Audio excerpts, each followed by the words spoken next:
So first thing I would do is I would walk into my patient's room and I would introduce myself. Hi, I'm Jenna. I'm going to be your nurse today. Hi, Jenna. And then I would ask for his first and last name and date of birth to verify my patient. First and last name and date of birth. Philip Wood, 19th July, 1997. And I would check his wristband and compare it to the medical record for verification. And then I would check his chart to make sure there wasn't any prescribed analgesics that I was supposed to give him for the appropriate amount of time before doing wound care. I would also check his chart before walking into the room to see if there was any appropriate PPE that I should have put on, any contact precautions. But there aren't any precautions, so I'm just going to put on a clean pair of gloves. Doing hand hygiene first.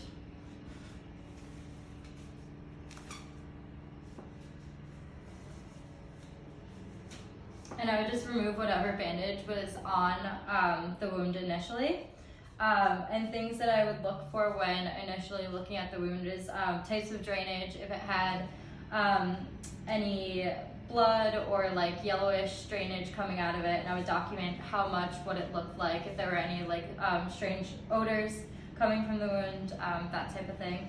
So I would dispose of the bandage accordingly, and I would take off the gloves and dispose of them accordingly. Hand hygiene. And then I would put on a new pair of clean gloves for clean technique for irrigating the wound. So I would get my irrigation kit, and I would want to make sure that it wasn't opened in this case to maintain cleanliness.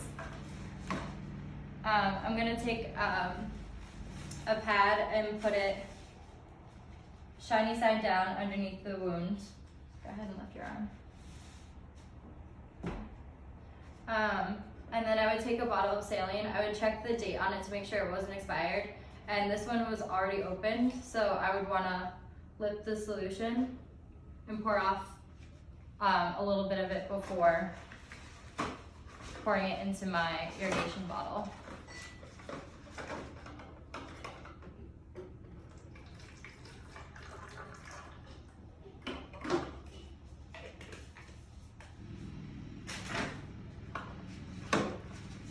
I would position the tray underneath his arm to catch any of the solution that comes out of it. Okay. And I would irrigate the wound, holding it 1 centimeter above. And I would wait until all of the liquid comes out clean. That's how I know that it's clean. Once I'm done with that, dispose of my gloves. And then this would be the time that I would measure the wound for see how deep it is. If I had to collect a culture of the wound, I would do it now. But since I don't have to do that, I'm gonna just continue on. With hand hygiene, again. Move this out of the way. I would start to set up my sterile fields for the dressing change.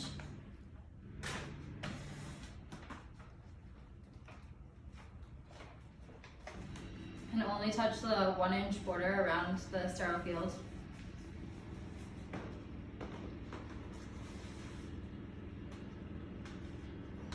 And I would also make sure that the package wasn't expired and it wasn't opened, it wasn't punctured, keeping sterility. And I'm going to dump all the contents out onto my sterile field.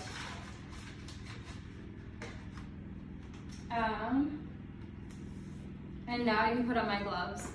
So I do hand hygiene again. And using sterile technique.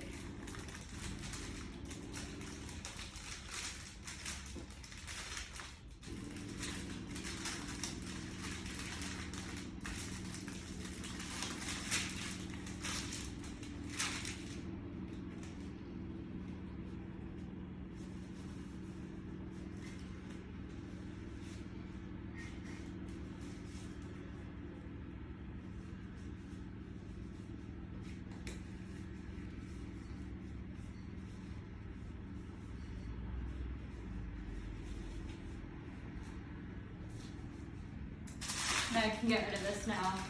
And I have to keep my hands above my waist to keep sterility. So now I can touch the contents on my sterile field.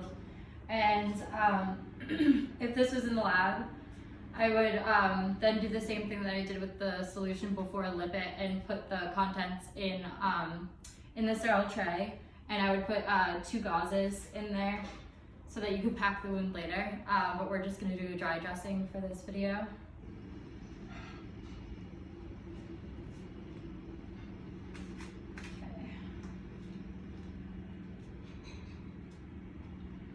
Okay, so now I can pack the wound.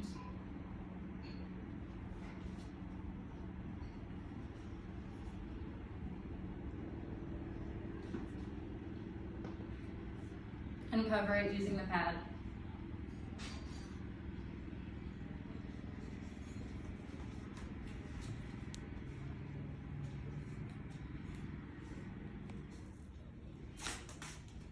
And secure it down.